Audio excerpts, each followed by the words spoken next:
We're in Lambeth now, aren't we? Matt just did his walk. Missed it though, didn't film it, but it was impressive. Right, where are we, Matt? Imperial War Museum. Have you ever been before? No, I've not. No, not this one. There's one at Duxford, been there lots. I've come as a kid. Today. Yeah. France. War is edging closer to Britain. Britain has no obligation to fight. Its leaders agonize whether to join in. They fear a victorious and hostile Germany would dominate Europe, threatening Britain's national security and vital trade. The world's balance of power is at stake. 800 kilo shell. Quite frightening.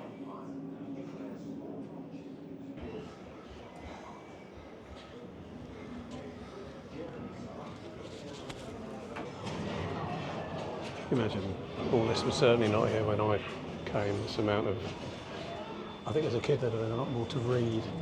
Yeah, definitely.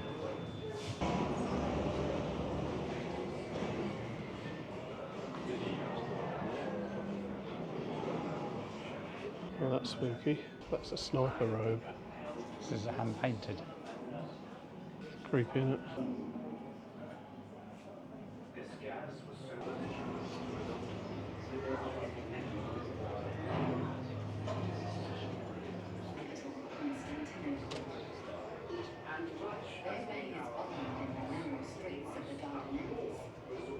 Ah, this is impressive, isn't it?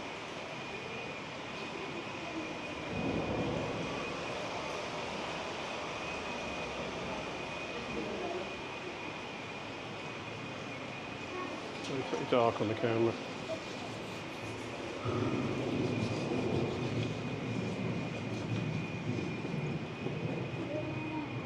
It's cleverly done.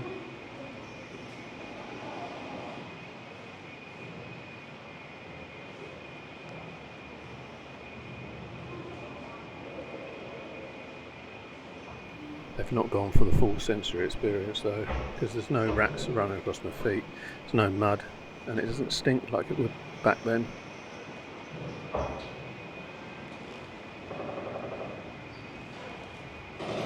To me this is horrific as well. Look, obviously the amount of limbs that were lost and disfigurement, and it was very early days of trying to cover it up or, you know, have a replacement arm, prosthetics. It's just absolute nightmare.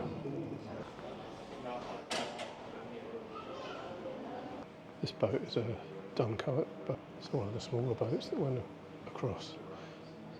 Now you look at the map and look at the water that this had to travel across. Smallest one. So that is the smallest. Imagine someone going out to sea in that because they want to rescue some people. See, I remember this story at primary school. The headmaster telling us about sending all these boats, but I didn't really understand. I just remember, and then later on when I learnt about it, I put two and two together and realised that this is what he was talking about. All these little crafts going over.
I never knew these existed, look. Oh, right, yeah. And they're actually free for lower income households. So you'd sleep under that.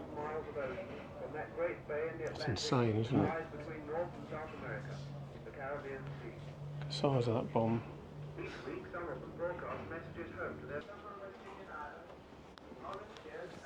Right, this is a Anderson shelter that you built in your garden. Oh, Matt, sit down. Make yourself at home. Not a lot of room in there. I'm guessing you could build them of different sizes. Put a bed in. Can't imagine it being that useful against a direct hit. It's really damp and I think they claustrophobic. normally dug in, weren't they? Because Yeah, you know, you dug them into your garden. yeah. Find it claustrophobic. Yeah, I was going to say, just very much barely stand up to. Well, I can't stand up.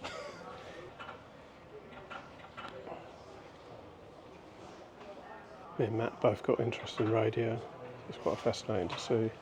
Do you think they did the SWR? I can guarantee there's not going to be many people listening to know what we're talking about there.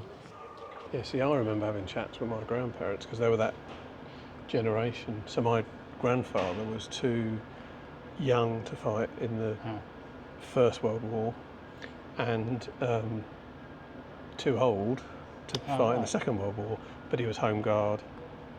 But they used to talk about the doodlebugs going over, and then again, I didn't really know too much about it until and then they talk about the engines cutting out, and then they knew it was about it, and all it is they just put enough fuel in.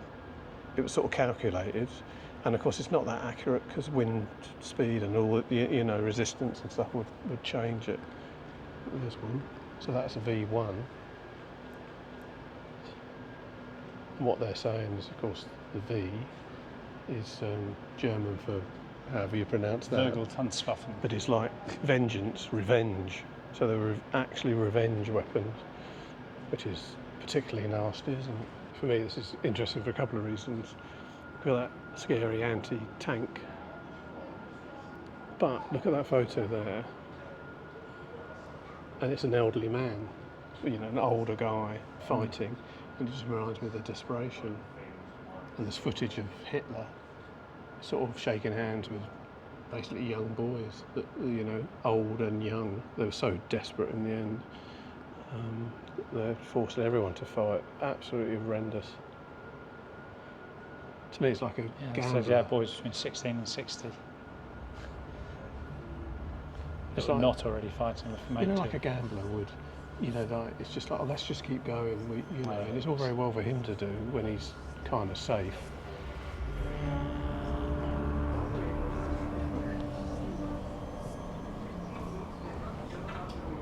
These are butterfly bombs, incendiary ones, designed to start fires. Right, who made the uniforms, Matt? I know this is going to be controversial, right? But the Germans did kind of have smart uniforms. Hugo Boss, wasn't it? It was Hugo Boss, but a lot of people say he designed them, and he didn't. There's a couple of other Herberts whose names escape me. But the Hugo Boss factory made them. Manufacturing, yeah. And Hugo Boss himself was a Nazi. Check this out. It's the battle damage on it up on the wing. To me, this is a complete symbol. I mean, that's why it was captured and knocked down, wasn't it? Because it was an absolute symbol of the Germans or the Nazis. Do you remember things about carrots and making your vision? And do you know where that came from? No. It came from the fact that we developed radar, and it was propaganda to disguise the fact. So we were saying that our pilots were eating lots of carrots so they could see in the dark, but what it was actually radar. But didn't want to disclose it. And they didn't want to disclose it, yeah. This is a Lancaster. I just can't even imagine being a gunner in the nightmare that would be. That was the end of the Second World War section, and that's sort of snippets from it, really. Right, we're going up to the Holocaust section now, and obviously not going to film in there. I think it's going to be fairly horrific when you think about it. Right, see you in a bit.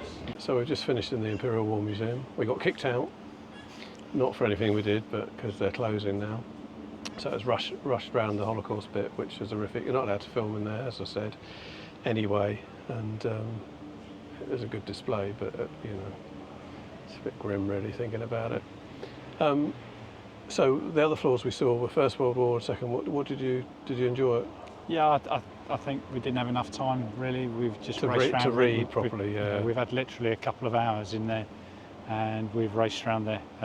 It is, you know, it's something that you could spend 2 or 3 hours just on a floor to cover it properly. There's a lot in there. Isn't We've done other stuff in London today, so it was like a let's try and squeeze it. add-on. Yeah, it was an add-on, but I reckon you could spend like a long morning till lunch, or you know, good proper half a day, all afternoon you spend in here easily. And there's some interactive stuff for kids as well, which is good. And I need to bring my daughter here at some point. She needs to learn about this. It was fascinating, and I think slightly older kids are going to need to learn about it and enjoy it. I always feel like it's really bad to use the word enjoy, you know, when you talk about the war, but it is an interesting thing, and looking at the old artefacts and uniforms there, and just, well, and the recovered like bombs and bit, you know, and it's like I said to you about the First World War stuff. Some of these massive guns, you're surprised they didn't melt them down in the Second World War, or just want to be rid of them.